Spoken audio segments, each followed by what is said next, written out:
Delfin, you're going to Brazil this summer, right? In July? What are you going there for? We're going to participate in World Youth Day, which is the largest gathering of Catholic youth. And our hope and our goal is to present a space where LGBTQ Catholics are affirmed and celebrated.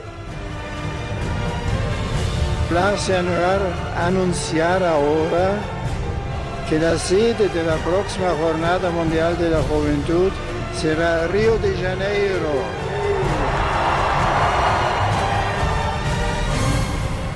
And LGBTQ.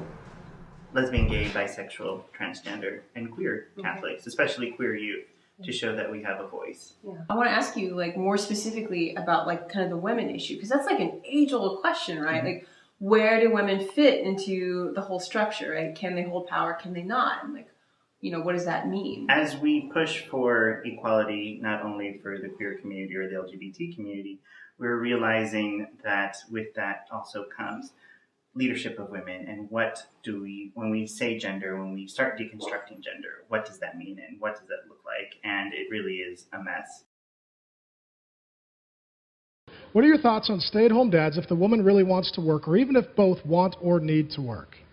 We're built, as women, we're built to be home with our kids. And the Titus 2 women, we're supposed to be loving our husband and children, busy at home, homeward focused, pure, kind, self-controlled, so that we don't malign the Word of God.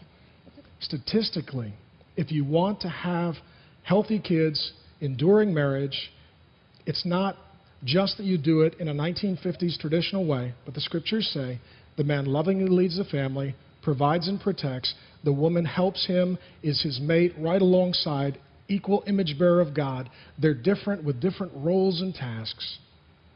That she is primarily responsible for the homeward orientation, and he provides and protects for his family. If a woman is to respect her husband, he needs to be like that.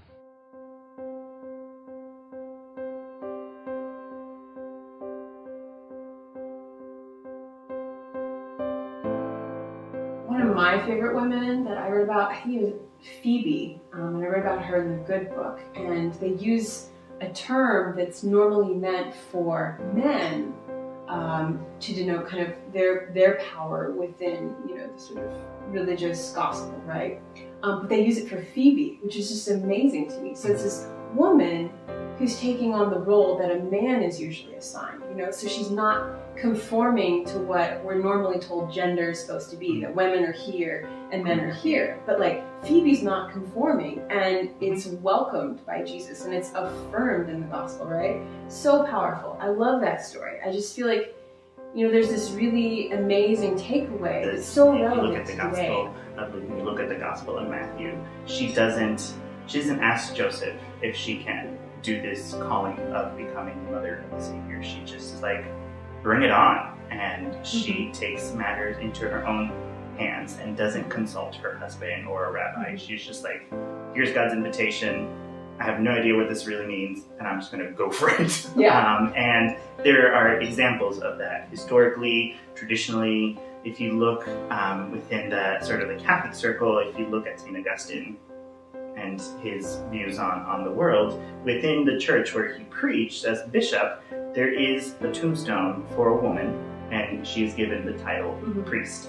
And it's there on her tombstone, right under St. Augustine's nose, and no one had a problem with it. But we have forgotten that as a society and as a church. I think that we've forgotten that history because it's been repressed. Those aren't the stories that get told, right?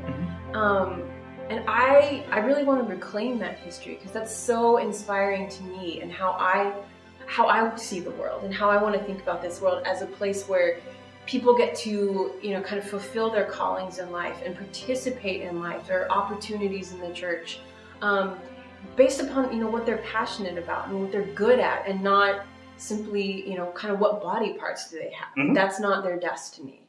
And I think that, that's a story that I see again and again in the Old Testament and in the New Testament, that, we're called forth by our character and not by our bodies.